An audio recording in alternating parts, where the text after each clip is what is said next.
Hello student, welcome to the zero academy. इस video lecture में हम एक्सरसाइज 3.6 के क्वेश्चन नंबर सेकंड के जो 3 वर्ड प्रॉब्लम्स हैं उन्हें हम सोल्व करेंगे। ठीक है, और उससे पहले मैं आपसे रिक्वेस्ट करूंगा कि इसी का मैंने पार्ट ए बनाया है जिसमें क्वेश्चन नंबर फर्स्ट को समझाया है कि किस तरीके से जो इक्वेशंस होती हैं उन्हें रिड्यूसिबल मैथड से सोल्व किया जाता है। करने का तरीका तो वही था, बस इक्वेशन को किस तरीके से रिड्यूस किया जाता है। तो आप प्लीज़, अगर आपने वो नहीं पढ़ा है तो पहले वो पढ़ें, फिर उसके बाद इन क्वेश्चन को सोल्व करें। आई होप आपको ये सारे क्वेश्चन बहुत अच्छे से समझ में आ जाएंगे। तो चलिए स्टार्ट करते हैं, लेकिन उससे पहले मैं चाहूँगा कि प्लीज़ चैनल को सब्सक्राइब ज़रूर कर दीजिए।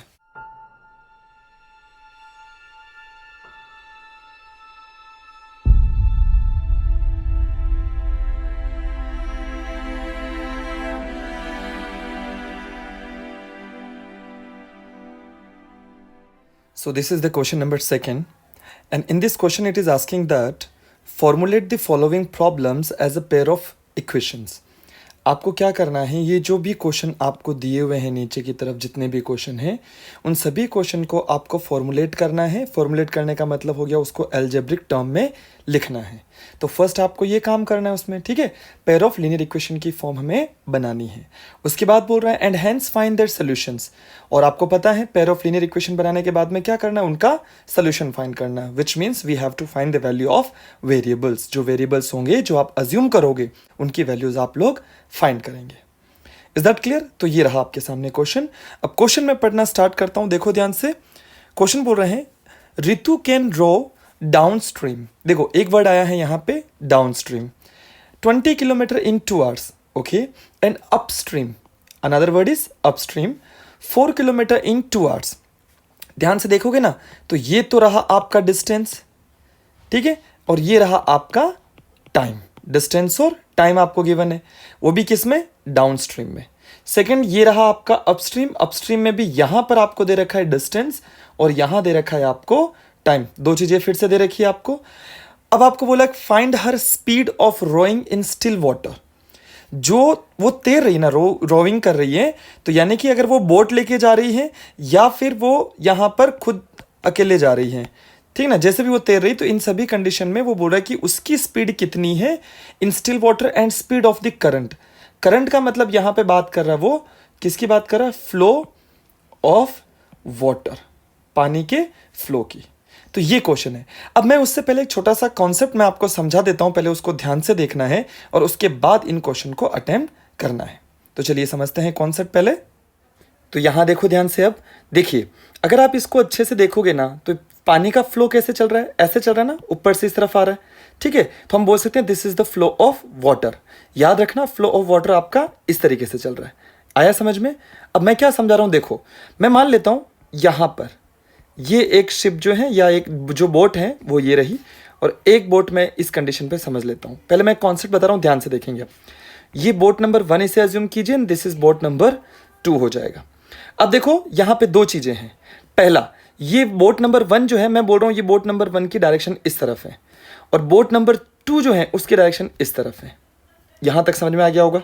अब देखो जो वाटर का फ्लो है वो फ्लो किस तरफ है, ऐसे, और इसके लिए भी अगर देखा जाए तो पानी का फ्लो इस तरफ से।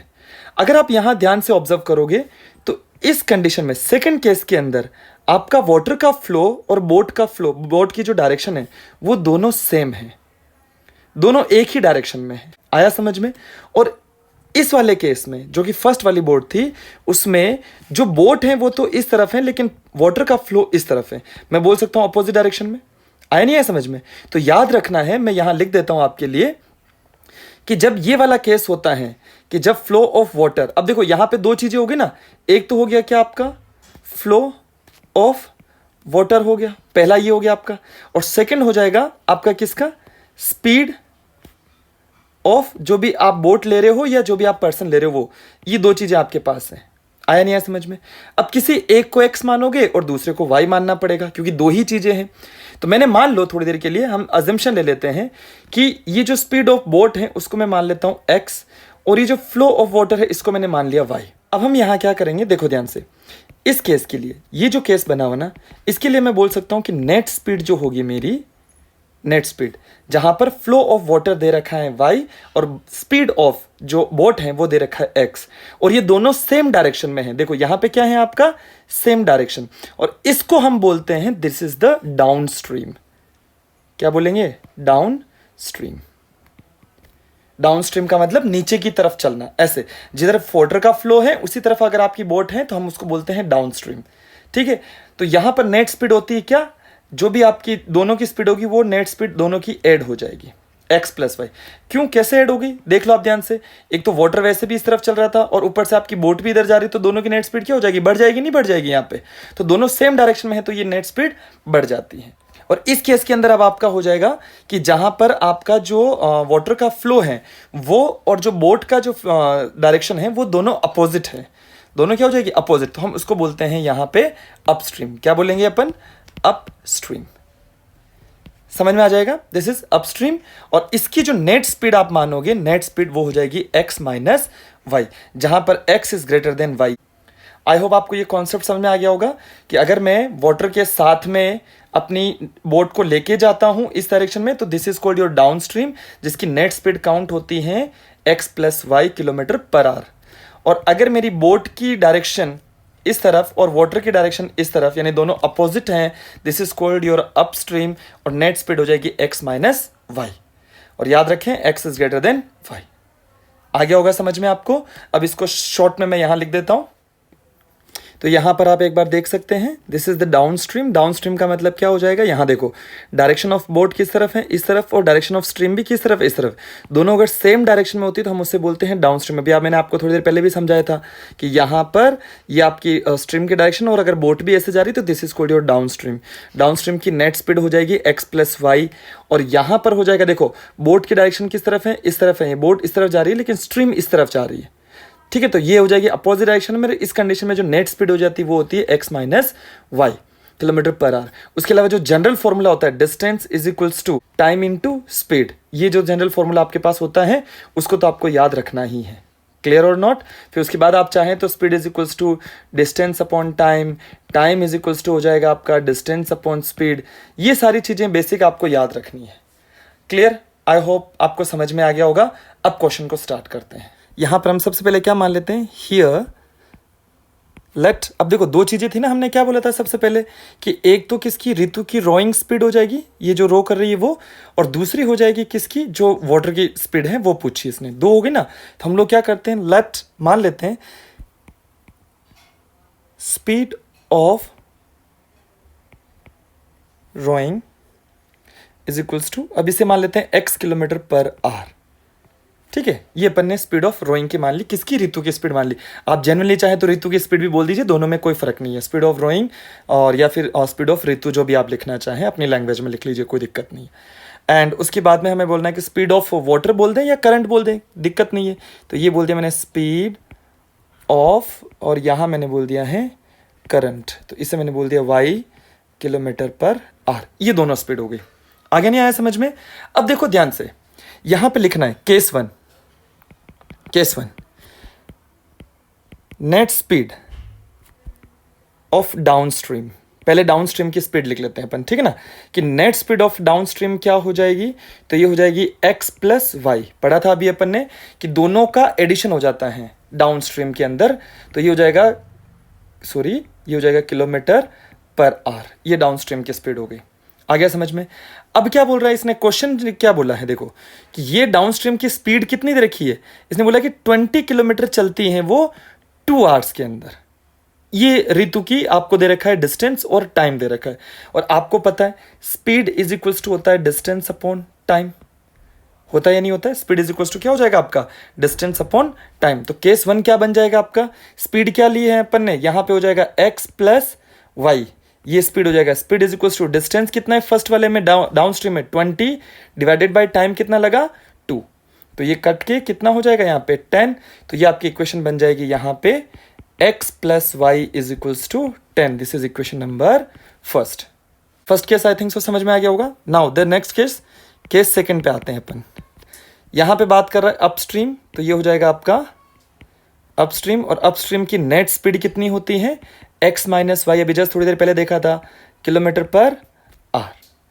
तो अब यहाँ पे स्पीड क्या हो जाएगी, स्पीड इज इक्वल टू हो जाएगा ना x minus y, speed is equal to distance upon time, और अपस्ट्रीम के अंदर जो डिस्टेंस है इसकी, ये कितनी दे रखी है आपको 4 किलोमीटर, और टाइम कितना दे रखा है 2 आवर्स। तो यहाँ हो जाएगा 4/2, कट के कितना बन जाएगा 2, तो ये हो जाएगा x minus y is equals to 2। This is equation number 2। आ गया होगा आपको समझ में, ठीक है। Then we what we do, equation first plus equation second दोनों को ऐड कर देंगे, that is x plus y is equals to 10 और x minus y is equals to 2। तो यहाँ पर हो जाएगा, ये दोनों कट जाएंगे, तो यहाँ हो जाएगा 2x इज इक्वल्स टू 12, तो यहाँ हो जाएगा x is equals to 6। x कितना है आपका 6 आ गया। अब किसी भी इक्वेशन में पुट कर दीजिए, इस फर्स्ट में ही कर देंगे, तो ये हो जाएगा 6 plus y is equals to 10, तो y इज इक्वल्स टू हो जाएगा 4, यानी कि ये हो जाएगा दिस वन, और ये हो गया ऐसे। हम बोल सकते हैं कि स्पीड जो होगी किसकी, जो हमारी ऋतु थी उसकी रोइंग स्पीड कितनी हो जाएगी 6 किलोमीटर पर आवर, और जो वाटर की स्पीड है वो हो जाएगी 4 किलोमीटर पर आवर। समझ में आ गया। बस आपको इसमें जो समझने वाला पार्ट था वो सिर्फ इतना ही था कि अगर आपकी ये रिवर है और रिवर के अंदर अगर आप इस तरफ जाते हैं, और अच्छा ये पानी का फ्लो देख लेना आप ध्यान से, बस यही चीज़ आपको समझना है कि अगर आप इधर जा रहे हैं, पानी ऊपर से आ रहा है, तो हम इसको बोलते हैं अपस्ट्रीम। और अपस्ट्रीम में हमेशा याद रखना स्पीड रिड्यूस हो जाती है, स्पीड रिड्यूस हो जाती है। और अगर आप इस तरफ जा रहे हैं और पानी भी इस तरफ जा रहा है, तो आपकी स्पीड क्या हो जाएगी बेटा, वो स्पीड हो जाएगी इंक्रीज हो जाएगी या बढ़ जाएगी। आई होप आपको समझ में आ गया होगा ये वाला क्वेश्चन, ठीक है। अब चलते हैं इसके अगले क्वेश्चन की तरफ। So guys, this is the question number 2 we are going to solve. ये क्वेश्चन जनरली जो इतने क्वेश्चन थे उनसे थोड़ा सा अलग है, क्योंकि ये क्वेश्चन जो है वो वर्क एंड टाइम पर बेस्ड हैं। टाइम ऑन वर्क के जो क्वेश्चन होते हैं वो थोड़े से अलग होते हैं। उसकी वजह क्या है, क्योंकि इन जितने भी क्वेश्चन होते हैं ना बेटा, आपको सिंपल एक चीज़ याद रखनी है कि जितने भी क्वेश्चन आप सोल्व करोगे, आपको हमेशा 1 डे वर्क आपको निकालना पड़ता है, या फिर 1 आवर वर्क आपको निकालना पड़ता है। अब ये जो मैंने लिखा ना, इसका मतलब क्या है देखो ध्यान से।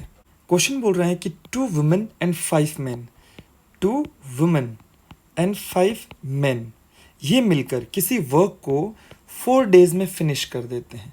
मैंने कहा जैसे मैं यहाँ पर एक वॉल बना दी मैंने ये, और इस दीवार को बनाने में, इस केस के अंदर ये पूरी दीवार जो बनानी है ना, ये इस दीवार को बनाने में ये फर्स्ट केस जो है इनको टाइम लगता है कितना 4 डेज, 4 दिन में ये पूरी दीवार को कंप्लीट कर देते हैं। इस क्वेश्चन में आगे बोला कि आगे 3 वुमेन बोल रहे हैं, वुमेन एक बढ़ा दी गई हैं और मेन कर दिए हैं 6। अब आप खुद सोचो, एक वुमेन बढ़ा दी गई है और एक मेन बढ़ा दिया गया है, मतलब मैंने 2 कैंडिडेट बढ़ा दिए ना। तो अब मुझे बताइए कि जो टाइम है, जो अब जो वॉल बनेगी उसमें ज़्यादा टाइम लगेगा या कम टाइम लगेगा? ऑब्वियसली कम टाइम लगेगा भाई। जितने ज़्यादा पर्सन होंगे, जितने ज़्यादा पर्सन होंगे किसी वर्क को करने में, उसका टाइम उतना ही क्या हो जाता है, रिड्यूस हो जाता है। तो यहाँ पर बोला इसने कितना टाइम लगा है, 3 डेज का टाइम लगा है। ये क्वेश्चन बोल रहा है कि इसी वॉल को बनाने में 3 दिन का टाइम लगता है। कब? जब आपके पास 3 वुमेन और 6 मेन आ जाए। आई होप आपको ये समझ में आ गया होगा। अब आपको इस क्वेश्चन में फाइंड करना है 1 वुमेन, यानी अभी तक तो क्या है, ये दोनों मिलकर काम कर रहे थे। अब करना है कि एक वुमेन अकेला कितना टाइम में करेगी और एक मैन अकेला कितना टाइम में वर्क करेगा। आ गया समझ में? ये क्वेश्चन है। इस क्वेश्चन के कॉन्सेप्ट में मैं आपको इतना ही बोलूँगा कि इसके कॉन्सेप्ट के अंदर आपको एक ही चीज़ याद रखनी है। यहाँ कॉन्सेप्ट में बोलूँगा, मैं चाहूँगा कि आप लिखें। वो कॉन्सेप्ट क्या है कि जब भी आप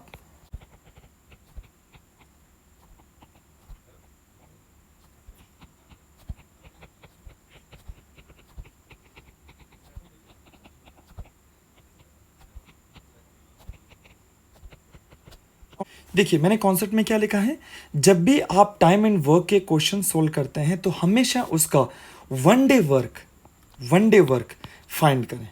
यहाँ पर 1 डे की जगह पे यहाँ पे आप बोल सकते हैं 1 आवर वर्क भी बोल सकते हैं। 1 घंटे का काम भी वो आपसे पूछ सकता है। तो हमेशा उसका 1 डे वर्क या 1 आवर वर्क हमेशा फाइंड करें। जैसे कैसे, एग्जाम्पल के लिए देखना ध्यान से, मैं लिख रहा हूँ। मैंने कहा इफ, अब कोई भी एक बंदा ले लेते हैं अपन ए। मैंने कहा if A can do a piece of work, जैसे मैंने कहा ये एक वॉल बनानी है, ये ऐसे ऐसे करके, और ये वॉल बनानी है। तो इस वॉल को बनाने में उसने टाइम लिया a piece of work in, मैंने कहा n डेज, ऐसे मान लिया मैंने, उसने n दिनों में, n यानी कितने भी, 10 दिन, 20 दिन, 50 दिन, इसमें वो उसने काम किया। ये एग्जाम्पल है जो याद रखना इस कॉन्सेप्ट के साथ में। If A can do a piece of work in n days, n days में अगर वो करता है, यानी कि n डेज के अंदर इस पूरी वॉल को बना लेता है, तो मैं अगर कहूँ आपसे बताइए कि ये जो a है, एज 1 डे वर्क बताइए, 1 डे वर्क, एक दिन में कितना करेगा, तो याद रखेंगे 1/n। जो भी यहाँ लिखा हुआ है, जितने भी दिन ये लिखे हैं, ये उसको इस तरीके से लिखा जाएगा 1/n, जिसमें ये 1/n में ये जो 1 है, ये टोटल वर्क कंसिडर होता है, वर्क जिसको अपन एक वर्क बोलते हैं, ये याद रखना है आपको। और ये आपका टोटल डेज या टाइम जो है वो इस तरीके से लिखा जाता है, वर्क अपॉन टाइम। और वर्क अपॉन टाइम जो फॉर्मूला बनता है बेटा, जैसे अब मैं लिखता हूँ ना वर्क अपॉन टाइम, ये फॉर्मूला जो बोला जाएगा इसको हम बोलते हैं रेट। क्या बोलेंगे बेटा, रेट। रेट का मतलब हो गया एक कितनी एफिशिएंसी से या कितने अच्छे तरीके से अपने काम को खत्म करता है एक दिन में, तो वो फॉर्मूला बनता है वर्क अपॉन टाइम। और वर्क आपका हमेशा, ये जो वर्क है वो हमेशा 1 रहेगा, आपका टाइम आपका चेंज होता रहता है। आया समझ में? अभी देखो कैसे, मैं यहीं पर इसी एग्जांपल को ये बोल दूं कि मैंने कहा जैसे मान लो यहां पर एक कोई गर्ल है प्रिया, ठीक है, मैंने कहा प्रिया अगर किसी वर्क को, मैंने कहा किसी बुक को अगर वो 10 डेज में फिनिश कर देती है, एक कोई बुक है यहां पर, ठीक है, ये बुक है, ऐसे ये बुक बना दी मैंने, और इस बुक को ये जो प्रिया है वो 10 डेज में पूरी कंप्लीट पढ़ लेती है। आया समझ में? अब मैं आपसे पूछूं कि 10 डेज में पूरी पढ़ ली, तो बताइए एक दिन में, 1 डे में वो प्रिया इस बुक को कितना पढ़ेगी? तो आपका आंसर क्या हो जाएगा? बोले 1/10 पार्ट, बस इतना पढ़ेगी। यहां फिर डेज नहीं आएगा, एक दिन में कितना पढ़ेगी? 1/10। ये कॉन्सेप्ट समझ में आ गया होगा। बस आपको सिर्फ यही चीज दिमाग में रखनी है और ये आपको लिख देना है। अब हम इसके क्वेश्चन को सोल्व करना स्टार्ट करेंगे, याद रखेंगे हम लोग अच्छे से। चलिए स्टार्ट करें। हाँ, मैं सोल्यूशन में लिख देता हूं, let the time taken by 1 woman. मैंने मान लिया कि एक वुमेन जो है, क्योंकि जो हमें फाइंड करना है ना, याद रखो हमने लिया क्या है, वुमेन का, और कितना 1 वुमेन का, क्योंकि पूछा भी यही है, तो जो पूछा हम सिर्फ उसी की बात करते हैं। तो मैंने कहा कि let the time taken by 1 women, एक वुमेन अगर उस काम को करती है, मैंने कहा x डेज में, फिर मैंने कहा कि टाइम टेकन बाय 1, और यहां पर हम मैन का भी ले लेते हैं, तो इसका मैंने बोल दिया y डेज। ठीक है, 2 डिफरेंट क्वांटिटी होगी। चलिए तो यहां लिख देता हूं, देन 1 वुमेन्स 1 डे वर्क, एक वुमन का एक दिन का वर्क कितना हो जाएगा? 1/x हो जाएगा। याद रखना है, एक दिन का कितना हो जाएगा? 1/x। अभी थोड़ी देर पहले बताया ना कि टोटल का, कि टोटल अगर डेज लिखे हो तो क्या करना पड़ता है? 1/ जो भी आपके टोटल डेज है, और वर्क हमेशा आपका 1 रहता है। आई होप समझ में आ गया होगा। 1 वुमन 1 डे वर्क 1/x हो जाएगा। इसी तरीके से 1 मैन का 1 डे वर्क कितना हो जाएगा? हम बोलेंगे 1/y हो जाएगा। ठीक है, यहां तक आपको समझ में आ गया होगा। अब लेते हैं हम इनके केसेस। ये तो पूरा बेसिक कॉन्सेप्ट हो गया जो आपको हर क्वेश्चन, जब भी टाइम एंड वर्क के क्वेश्चन आ जाए, इस तरीके से लिखना होता है। अब हम करते हैं इनके क्वेश्चन को। अब देखो केस 1 ले रहे हैं। चलिए बताइए, मैं आपसे पूछूं 1 वुमन, अगर मैं कहूं कि 1 डे में, एक दिन में अगर वो 1/x वर्क करती है, तो बताइए 2 वुमेन कितनी हो गई? 2 कैसे हुई? 2 से मल्टीप्लाई कर दिया, तो 2 वुमेन एक दिन में कितना वर्क करेगी? तो अगर इसको 2 से मल्टीप्लाई किया तो इसको भी 2 से मल्टीप्लाई करके लिखते हैं 2/x। ऐसे मैंने कहा अच्छा 5 वुमेन कितना करेगी, कितने दिन में करेगी? तो 5/x हो जाएगा। बस ये कॉन्सेप्ट याद रखो। तो यहां मैं क्या कर देता हूं, ध्यान से देखेंगे हम लोग। केस 1 में, केस 1 क्या बोल रहा है? 2 women and 5 men. 2 women's 1 day work कितना हो जाएगा? 2 वुमेन का 2/x हो जाएगा। इसी तरीके से मैं आपसे पूछूं कि 5 मेंस का 1 डे वर्क कितना हो जाएगा? 5/y हो जाएगा। आई होप आपको यहां तक समझ में आ गया होगा। इसके साथ मैं आपको एक चीज और बता देता हूं, यहां पे ये जो टोटल वर्क है ना बेटा, यहां 4 डेज लिखा हुआ है, तो 4 डेज को भी आपको एक दिन में कन्वर्ट करना पड़ता है, क्योंकि सभी का 1 डे वर्क निकालना होता है ना। तो टोटल डेज को भी इस तरीके से लिखा जाएगा। कैसे? देखो, मैंने कहा 2/x, ये वुमेन का वर्क हो जाएगा एक दिन का, अपॉन 5/y, ये मेन का एक दिन का वर्क हो जाएगा। और टोटल कितना दे रखा था, बोले टोटल 4 डेज में फिनिश करते हैं, 4 दिन में पूरा काम हो जाता है, तो एक दिन में कितना हो जाएगा 1/4 वर्क हो जाएगा, तो यहां हो जाएगा 1/4। इस तरीके से ये आपकी फर्स्ट इक्वेशन बन जाएगी। आई होप समझ में आया होगा आपको। चलिए इसका सेकंड केस बनाते हैं और अच्छे से समझ में आ जाएगा। केस सेकंड में ले रहा हूं, केस सेकंड यहां बोल रहा है, आगे क्या बोल रहा है 3 वुमेन, तो मैंने कहा यहां पे आगे की तरफ लिख देते हैं 3 वुमेन्स 1 डे वर्क, कितना हो जाएगा 3/x हो जाएगा। और 6 मेन का 1 डे वर्क कितना हो जाएगा 6/y हो जाएगा। तो अब टोटल वर्क कितना हो जाएगा, टोटल वर्क कितना दे रखा आपको 3 डेज का दे रखा ना, इसमें इस केस में 3 डेज का, तो इसका एक दिन में यानी कि टोटल ये दोनों मिलकर 3 दिन में पूरा काम करते हैं, तो एक दिन में कितना करेंगे 1/3 कर देंगे। तो यहां केस में लिखेंगे अपन 3/x, इनका एक दिन का काम, 6/y इनका एक दिन का काम, और टोटल वर्क कितना हो जाएगा 3 डेज, 3 डेज का एक दिन में कितना हो जाएगा 1/3, ये हो जाएगा। बस ये आपको ध्यान में रखना है। आई होप आपको समझ में आ गया होगा। तो चलिए बाकी बेसिक प्रोसीजर तो वही है जो भी अपन ने क्वेश्चन किए थे। क्या ये रिड्यूसिबल मेथड वाले क्वेश्चन हो गए ना अपने सामने कि ये x और y नीचे की तरफ आ गए, तो अब क्या करेंगे 1/x और 1/y को अजम्पशन ले लेंगे। तो यहाँ मैं लिख देता हूँ let 1/x is equals to p मान लो, 1/y इज इक्वल्स टू क्या मान लो q, तो इक्वेशन हो जाएगा 2p plus 5q is equals to 1/4 हो जाएगा। क्रॉस मल्टीप्लाई कर लो आप चाहो, तो ये हो जाएगा आपका 8p plus 20q is equals to 1, ये इक्वेशन हो जाएगी आपकी 3। इसी के साथ में इधर हो जाएगा आपका सेकंड वाला केस जो लिया था ना अपन ने, इसमें हो जाएगा 3p plus 6q is equals to 1/3, cross multiply करेंगे तो ये हो जाएगा 9p plus 18q is equals to 1 हो जाएगा। आई होप आपको क्लियर समझ में आ गया होगा।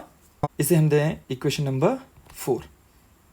तो चलिए स्टार्ट करते हैं। यहाँ पे इक्वेशन लिख देते हैं, यहाँ पे जल्दी से थर्ड के नीचे ही 4 वाले को लिख लेते हैं, 9p plus 18q is equals to 1 हो जाएगा। अब देखो ध्यान से, मुझे किसी के a के कोफिशिएंट को इक्वल करना है, तो मैं p के कोफिशिएंट को इक्वल करने के लिए इक्वेशन 3 को क्या कर दूँ आप 9 से मल्टीप्लाई कर दो, और इस इक्वल इक्वेशन को किससे मल्टीप्लाई कर देते हैं अपन 8 से मल्टीप्लाई कर देते हैं। तो फाइनल मैं यहाँ पे लिख देता हूँ, इसके बाद में 9 से मल्टीप्लाई करने पर 72p plus 180q is equals to 9 हो जाएगा, और इसे 8 से मल्टीप्लाई करेंगे यहाँ पे, तो ये हो जाएगा 72p plus 144q is equals to यहाँ हो जाएगा 8। अब क्या करना है, यहाँ पे देखना होता है कोफिशिएंट किसके सेम है, तो बोले p के कोफिशिएंट सेम है, ठीक है, साइन क्या है सेम है, हाँ ठीक है। तो क्या करना है सेपरेट करना है, सेपरेट करने के लिए ये साइन नीचे वाले के चेंज हो जाएंगे, ये पूरा कट जाएगा, एंड यहाँ बचेगा 180 minus 144 that is 36, q is equals to 9 minus 8, ये कितना हो जाएगा आपका 1, तो q कितना आ जाएगा आपका 1/36 हो जाएगा। ये आ गया वैल्यू q की। अब किसी भी इक्वेशन में पुट कर दीजिए, तो इस वैल्यू को यहाँ रख देते हैं हम लोग q की वैल्यू को, तो ये हो जाएगा आपका 9p प्लस 18, यहाँ हो जाएगा 1/36 इज इक्वल्स टू 1, ये कट जाएगा 2 टाइम। जब आप इसको सोल्व करोगे अच्छे से तो ये हो जाएगा आपका 9p इज इक्वल्स टू 1/2, तो p इज इक्वल्स टू हो जाएगा 1/18, ये p की वैल्यू है। अब हमें किसकी चाहिए x और y की चाहिए, तो हम क्या करेंगे, यहाँ पर जो वैल्यू लिखी थी ना, ये देखो p और ये q, इन जगह पे हम p और q की वैल्यू को रिप्लेस कर देंगे x और y से। तो यहाँ हो जाएगा 1/x is equals to p, p कितना है 1/18, तो x कितना हो जाएगा आपका 18, and 1/y is equals to 1/36, तो y इज इक्वल्स टू हो जाएगा 36। मैं बोल सकता हूँ x किसको माना था 1 वुमन का वर्क, तो मैं बोल सकता हूँ कि ये हमारा एक वुमन का वर्क हो जाएगा 18 डेज, लिखना ज़रूर है। ये हो जाएगा y यानी 1 मैन का डे वर्क हो जाएगा 36 डेज, मतलब किसी वॉल को एक वुमन 18 डेज में फिनिश कर सकती है, बना सकती है, जबकि उसी वॉल को, उसी वर्क को अगर मैन करता है तो उसे 36 डेज लगते हैं। आई होप आपको समझ में आ गया होगा। तो स्टूडेंट ये रहा आपके सामने क्वेश्चन नंबर 3। इस क्वेश्चन में क्या बोल रहा है कि Ruhi travels 300 kilometre to her home partially by train and partially by bus. ये रही रूही, यहाँ पे मैं इसकी स्टार्टिंग पॉइंट लेता हूँ, इस जगह पे ये रूही का स्टार्टिंग पॉइंट है, और यहाँ से यहाँ तक ये जो इसका होम है इस जगह पे there are 2 points, point A और मैंने बी कंसिडर कर लिया है।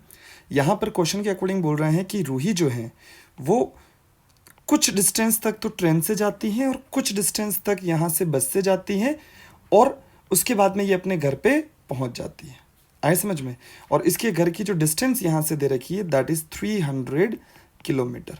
ये डिस्टेंस आपको गिवन है, आपको अच्छे से पता है, फॉर्मूला भी आपको याद है कि speed is equals to distance upon time. तो इसी वजह से अगर मैं आपको बोलूँ कि टाइम क्या हो जाएगा तो डिस्टेंस अपॉन स्पीड। ठीक है, आगे पीछे इस तरीके से ये कर सकते हो आप। तो यहाँ पर क्वेश्चन में बोला, जो मैंने सारी चीज़ें लिख ली कि ए से बी ये इनके बीच का डिस्टेंस है, जो कि मैंने कहा 300 किलोमीटर। अब आगे बोल रहा है शी टेक्स 4 आवर्स, उसको कितना टाइम लगता है? 4 आवर्स का टाइम लगता है। ठीक है, टोटल टाइम लगा यहाँ पे, यहाँ मैंने कर दिया है टोटल टाइम कितना लगा है, 4 आवर का टाइम लगा है। ठीक है, कब? जब if she travels 60 kilometre by train and remaining by bus. अब एक बात बताओ मुझे ना, अगर ये रूही 60 किलोमीटर ट्रेन से चल जाए यहाँ से, अब कितना बचा रिमेनिंग बाई बस, और बाकी बची हुई डिस्टेंस को वो किस, यानी कि ये इस पॉइंट पे पहुंच गई, ट्रेन से कवर करके यहाँ आ गई, इस पॉइंट को हमने नाम दिया है सी। ठीक है, मैं थोड़ा इसको सही कर देता हूँ, यहाँ पे इस पॉइंट को नाम दिया मैंने सी। ठीक है, ये डिस्टेंस को मैंने ऊपर की तरफ लिख दिया है आपके लिए। अब क्वेश्चन के अकॉर्डिंग मैं वो चीज़ें करते जा रहा हूँ जो क्वेश्चन बोल रहा है कि 60 किलोमीटर तो ट्रेन से आ गई, ट्रेन से आने के बाद इस पॉइंट सी पे आ गई। ये मैं ले रहा हूँ केस 1, केस फर्स्ट मैं अज्यूम कर रहा हूँ कि यहाँ पे ट्रेन से ये 60 किलोमीटर आ गई। अब बची हुई डिस्टेंस, अब बचा कितना है, 300 में से 60 तो आ गई है, तो कितना बचा है? बोले 240 किलोमीटर बचा हुआ है। तो यहाँ से 240 किलोमीटर की डिस्टेंस ये किससे कवर करके आती है? बस से कवर करके आती है, और इसे जो टाइम लगता है दैट इज 4 आवर का टाइम लगा। फर्स्ट केस हो गया समझ में। अब सेकंड केस के अंदर बोल रहा है कि देखो, सेकंड केस में मैं ले रहा हूँ कि यही पॉइंट है और यहाँ से यहाँ तक ये बी वाला पॉइंट मैंने यहाँ लिया है इस जगह पे, और मैंने इसे कहा ये बी और ये ए पॉइंट ले लिया। पर इस बार इसने बोला है कि ये जो ट्रेन से ट्रैवल कर रही है ना, ये वाली डिस्टेंस, इसने बोला कि if she travels 100 kilometre by train. इस बार जो है ट्रेन से इसने यहाँ से स्टार्ट हुई है रूही, और इस बार इसने 60 किलोमीटर करने की बजाय यहाँ तक, मैंने कहा कि 100 किलोमीटर तो इसने कवर करा है, किससे? ट्रेन से करा है। ये ट्रेन वाला हो गया आपका। ठीक है, और उसके बाद रिमेनिंग कितना बचा है? अब 200 बचा हुआ है, तो 200 जो है वो इसने बस से कवर किया है, 200 किलोमीटर। आ गया यहाँ तक समझ में। अब आगे बोल रहा है कि ये सेकंड केस के अंदर जो इसने ट्रैवलिंग करी है, इसमें टोटल टाइम लगा है उसे, टोटल टाइम जो लगेगा वो लगा है कितना? इसने बोला कि 10 मिनट का टाइम ज़्यादा लगता है। अब 10 मिनट का टाइम ज़्यादा का मतलब क्या? बोले पहले कितना लगा था? बोले 4 आवर्स। तो अब कितना लगेगा? हम बोलेंगे 4 आवर्स प्लस 10 मिनट, ये टाइम लगेगा। आगे नहीं आ गया समझ में? अब एक चीज़ ध्यान रखना, हमारे पास जो भी डिस्टेंस है वो सब किलोमीटर्स में है। ठीक है, ये सभी डिस्टेंस कितने हैं, किस में है? किलोमीटर्स में। और जो टाइम है वो टाइम आपके पास आवर्स में है। आगे नहीं आया समझ में? तो आप जो स्पीड निकालनी है, जो कि क्वेश्चन ने बोला है कि आपको जो फाइंड करना है, find the speed of train and बस सेपरेटली। बस की कितनी स्पीड और ट्रेन की कितनी स्पीड, ट्रेन कितनी फास्ट चल रही है, किस स्पीड से चल रही है, और बस किस स्पीड से चल रही है, ये अगर आपको निकालना है तो स्पीड की जो यूनिट बनेगी वो बनेगी किलोमीटर पर आवर, ये यूनिट बनती। तो अब यहाँ पे जो ये मिनट है ना, इसको भी आपको आवर्स में चेंज करने पड़ेंगे। ठीक है ना, क्या करना पड़ेगा? आवर्स में चेंज। और आपको अच्छे से पता है कि कभी भी किसी भी मिनट्स को अगर आवर्स में चेंज करना है तो उसमें 60 का डिवाइड कर देते हैं उस मिनट में। अभी मैं इक्वेशन बना रहा हूं, ध्यान से देखें आप। तो समझ लेते हैं, यहां पे मैं एक बार रफली लिख लेता हूं, उसके बाद हम इसे लास्ट में बाद में अच्छे से लिख लेंगे। मैंने कहा कि let the speed of train, train की स्पीड को मैं मान लेता हूं x किलोमीटर पर आवर। ये मैंने ट्रेन की स्पीड मान ली। देखो अननोन क्वांटिटी क्या है, एक तो ट्रेन की स्पीड और एक बस की, तो हम दोनों को ही मानेंगे। तो ट्रेन की स्पीड को x मान लिया और बस की स्पीड को मैंने मान लिया है y किलोमीटर पर आवर। ये दोनों चीजें मैंने मान ली। अब क्वेश्चन के अकॉर्डिंग चलते जाइए जल्दी से। फॉर्मूला आपको अच्छे से पता है, फॉर्मूला क्या रहा? ये वाला आपके सामने फॉर्मूला रहा, इनमें से फॉर्मूले यूज होते हैं। अब हमारे पास टोटल टाइम गिवन है, तो ध्यान से देखेंगे मैं क्या करूंगा, सुनना ध्यान से। रूही को ट्रेन से इस पॉइंट से ए से सी पर जाने पे कुछ टाइम लगा होगा। मैंने कहा कि मान लो इस टाइम को बोल देते हम T1, कि रूही को ट्रेन से जाने में, पॉइंट सी तक जाने में T1 टाइम लगा, और सी से बी जो बस से गई उससे जाने पे इसको T2 टाइम लगा, और टोटल टाइम कितना है? 4 आवर्स। तो मैं ऐसा बोल सकता हूं इसमें कि T1 plus T2 is equals to क्या हो जाएगा, 4R हो जाएंगे। ये वाला केस बनेगा कि नहीं बनेगा भाई? थोड़ा सा जो टाइम इसका लगा ट्रेन का और जो टाइम बस का लगा, दोनों का एड होकर टोटल टाइम कितना हो जाएगा, 4 आवर्स हो जाएगा। आया समझ में? सेम फंडा यहाँ पे भी। यहाँ पे 100 किलोमीटर चलने में भी कोई टाइम लगा होगा T1 और 200 में टाइम लगा होगा T2 मान लो, और इन दोनों का टाइम टोटल कितना हो जाएगा, ये जो टाइम लिया हुआ है यहाँ पे। आई होप समझ में आ गया होगा। अब टाइम निकालने के लिए क्या फॉर्मूला यूज होता है, यहां देखो ध्यान से, इस जगह पे लिखा हुआ है डिस्टेंस अपॉन स्पीड। तो अब मैं यहां पे फॉर्मूला लिख लेता हूं और जल्दी से समझा देता हूं। तो यहां देखो टाइम T1 कितना हो जाएगा, T1 टाइम बोलो, ऐसे रफली लिख रहा हूं, फिर उसके बाद प्रॉपर करेंगे।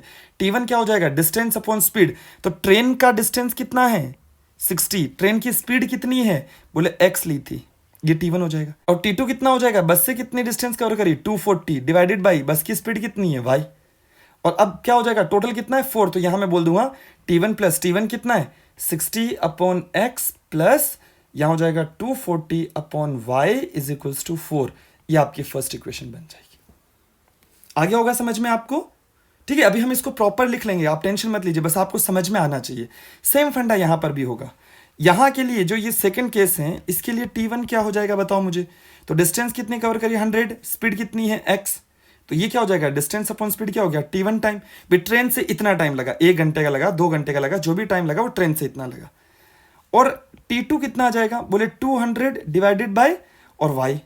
और इन दोनों का जो T1 प्लस T2 यानी कि 100 upon x plus 200 upon y is equals to, time कितना लगेगा, जो पहले लगा था उसमें कितना, 10 मिनट्स ज्यादा प्लस 10 मिनट्स। अब 10 मिनट्स को मिनट्स में नहीं लिख सकते, आवर्स में चेंज करना, तो डिवाइडेड बाय 60 कर दो ऐसे। फिर ये दोनों कट जाएंगे 0 0, और इसका सोल्यूशन यहां जो ये मैंने लिखा ना, ये वाली पूरा पार्ट, इस पूरे पार्ट को मैं ऐसे लिख सकता हूं 25 अपॉन 6, और ये बन जाएगी आपकी इक्वेशन नंबर 2। आई होप आपको समझ में आ गया होगा। और इन दोनों इक्वेशन को सॉल्व करके आपको फाइनल आंसर निकालना है। अब मैं थोड़ी सी लैंग्वेज लिख लेता हूं कि आपको एग्जामिनेशन में वो क्वेश्चन किस तरीके से करना है, तो थोड़ा जल्दी से देख लीजिए। सो स्टूडेंट, ये सारी सिचुएशंस जो है, मैंने जो अभी तक जितना भी आपको बताया वो सभी आपके सामने मैंने वापस लिख दिया है। ठीक है, इन सभी सिचुएशन के अंदर ये रहा आपका फर्स्ट केस, केस नंबर 1 ये रहा, और सेकेंड केस आपका ये रहा। ठीक है ना, ये केस सेकेंड रहा आपका। ठीक है, जिसमें मैंने सारी चीज़ें आपको बता दी हैं कि ये ट्रेन जो है पॉइंट ए से सी पे आने पे 60 किलोमीटर चलती है, जिसमें टाइम लगा मान लो T1, और 240 आने पर टाइम लगता है T2। ये दोनों का टोटल टाइम जो है वो T हो जाएगा, जो कि क्वेश्चन दे रखा है कितना, टोटल टाइम 4 आवर्स में आ जाता है। उसके बाद आगे क्वेश्चन में और बोला कि अगर मान लो ये 100 किलोमीटर चलती है ट्रेन, और ट्रेन से ये 100 किलोमीटर जाती है रूही, और 200 किलोमीटर बाई बस जाती हैं, तो इसको टोटल टाइम लगता है जो पहले लगा था उससे 10 मिनट ज़्यादा। तो यहाँ पे हो जाएगा T1 जो है वो ट्रेन का टाइम हो जाएगा, और T2 टाइम लेगा जो बस लेगी, और टोटल टाइम लगेगा जो ये लेगा, तो ये हो जाएगा T। आया समझ में? बस अब मुझे कुछ नहीं करना है, इसी इक्वेशन में वो वैल्यूज को रखना है, और बोर्ड में कैसे क्वेश्चन करना है वो देख लो आप।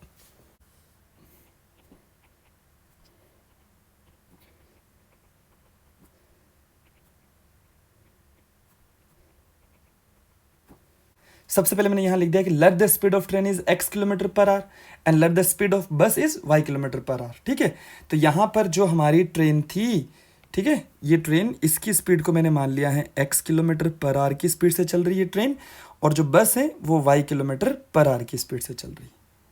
समझ में आया? तो यहां पर आपको अच्छे से पता है क्या हो जाता है, डिस्टेंस अपॉन, यहां फॉर्मूला भी आप लिख लीजिए अच्छे से, यहां फॉर्मूला भी आपके पास हो जाएगा कि time is equal to distance upon speed. ठीक है, अब देखो जल्दी से केस 1 को ले रहे हैं हम लोग, ये फर्स्ट केस है ना, इसी को हम लोग ले रहे हैं यहां पे। तो यहां मैं बोल देता हूं time taken by train, time taken by train, जिसको मैं बोल देता हूं T1, कितना हो जाएगा, डिस्टेंस अपॉन स्पीड। तो डिस्टेंस कितनी है इसकी, 60 अपॉन स्पीड क्या ले रही है अपन ने, x। और इसी तरीके से टाइम टेकन बाय बस, तो बस हो जाएगा क्या, T2, ये हो जाएगा आपका कितना, 240 अपॉन y। नाउ तो यहां हो जाएगा आपका T1 plus T2 is equals to T, total time कितना लगा जो, तो यहां हो जाएगा आपका 60 upon x plus 240 upon y is equals to 4। ये इक्वेशन फर्स्ट हो गई। अब बात करते हैं सेकंड केस की। सेकंड केस के अंदर भी आपको वैसे ही करना है। तो यहाँ पर डिस्टेंस अपॉन स्पीड क्या हो जाएगी, आपका t1 टाइम हो जाएगा सेकंड केस में। तो यहाँ मैं डायरेक्ट लिख लेता हूँ 100 upon x plus 200 upon y is equals to 4 plus 10 minute extra लग रहा है तो ये हो जाएगा 10 अपॉन 60 जो भी थोड़ी देर पहले किया था। और आपको पता भी है, मैंने आपसे कहा था कि इस पूरे का सोल्यूशन हम लिख सकते हैं सीधा 25 अपॉन 6। ठीक है, कोई प्रॉब्लम नहीं थी, आया समझ में। और इसे हम दे सकते हैं इक्वेशन नंबर सेकेंड। अब क्या करना है, वही चीज़ याद आ रही होगी, let 1 upon X is equals to P मान लो and 1 upon Y is equals to Q मान लो। तो ये लिखने के बाद में आपको पता है ना क्या करना होता है। तो ये जो इक्वेशन थी फर्स्ट वाली, इसको अगर आप चेंज करोगे तो आप इसको लिखोगे क्या, मैं यहाँ रफली कर रहा हूँ थोड़ा सा, 60p plus 240q is equals to 4 हो जाएगा। ठीक है, इस तरीके से। और ये वाली जो इक्वेशन है इसको तो आपने लिखा है ऐसा, और इस वाली को लिखोगे आप 100p plus 200q is equals to 25 upon 6 हो जाएगा। अब आप चाहें तो इधर वाले में 100 कॉमन लेके 25 से कट कर सकते हैं, या फिर 6 को सीधा मल्टीप्लाई कर देते हैं अपन तो हो जाएगा 600p plus 1200q is equals to 25 हो जाएगा। अब हम एक काम कर लेते हैं, ये दोनों जो इक्वेशंस मैंने लिखी हैं, कहाँ पे, ये वाली इक्वेशन और ये जो इक्वेशन है, ये मैंने रफ में सोल्व कर दिया ताकि अपने पास क्या स्पेस कम है ना यहाँ पे, तो अच्छे से लिख लेंगे अपन। उन दोनों इक्वेशंस को मैं यहाँ लिख लेता हूँ एक बार। 60p plus 240q is equals to हो जाएगा आपका 4, और यहाँ हो जाएगा आपका जो इक्वेशन थी 600 वाली, तो हो जाएगा 600p plus 1200q is equals to हो जाएगा आपका 25। अब एक काम करेंगे, हम p के कोफिशिएंट को इक्वल कर देंगे। इक्वल करने के लिए क्या करेंगे, हम इस इक्वेशन को, जो ये वाली इक्वेशन थी हमारी, इसको हम दे देते हैं इक्वेशन नंबर 3, और ये इक्वेशन नंबर 4 है। इक्वेशन 3 को हम मल्टीप्लाई कर लेते हैं 10 से। 10 से मल्टीप्लाई करने के बाद अब जो हमारे पास फाइनल इक्वेशन लिखी जाएगी उससे हम सोल्यूशन निकालेंगे। तो ये हो जाएगा 600p plus 2400q is equals to 40। यहाँ हो जाएगा 600p plus 1200q is equals to 25। Sign change cut जाएगा, यहाँ हो जाएगा 1200q इज इक्वल्स टू, यहाँ बचेगा कितना आपका 15, तो q इज इक्वल्स टू हो जाएगा 15 अपॉन 1200। कट के q इज इक्वल्स टू बनेगा 1 अपॉन 80। ये q की वैल्यू आई। ठीक है, अब किसी भी इक्वेशन में q की वैल्यू को रखिए और p निकाल दीजिए। तो यहाँ हो जाएगा, अपन उसमें ही रख लेते हैं इक्वेशन नंबर 3 जो थी, तो ये हो जाएगा 60p plus 240 into 1 upon 80 is equals to 4। 0 से 0 कट जाएगा, 8 से ये कटेगा कितना टाइम, 3 टाइम कटेगा, तो हो जाएगा 60p इज इक्वल्स टू, इस 3 को इस तरह भेज देंगे तो 4 में से 3 जाएगा तो 1, तो p इज इक्वल्स टू बचेगा 1 अपॉन 60। ये आ गई p और q की वैल्यू। हमें चाहिए x और y, तो हमने यहाँ लिखा हुआ देखो 1 अपॉन x को p माना है, तो यहाँ पर हो जाएगा 1 upon x is equals to p कितना है 1 अपॉन 60, तो x इज इक्वल्स टू हो जाएगा 60। और बस के लिए हम बोल सकते हैं इसी तरीके से, बस के लिए निकालोगे तो ये हो जाएगा आपका 80। मतलब ट्रेन की जो स्पीड होगी वो हो जाएगी 60 किलोमीटर पर आवर, और जो बस की जो स्पीड है वो हो जाएगी 80 किलोमीटर पर आवर। ये आपके दोनों फाइनल आंसर हो जाएंगे। तो आई होप आपको ये क्वेश्चन कंप्लीट अच्छे से समझ में आ गया होगा। वेरिफिकेशन अगर आप करना चाहते हैं तो वेरिफिकेशन भी कर सकते हैं। कैसे, यहाँ देखो टोटल, जैसे फर्स्ट इक्वेशन को ही कर लेते हैं, सेकंड का आप आराम से कर लेना बाद में।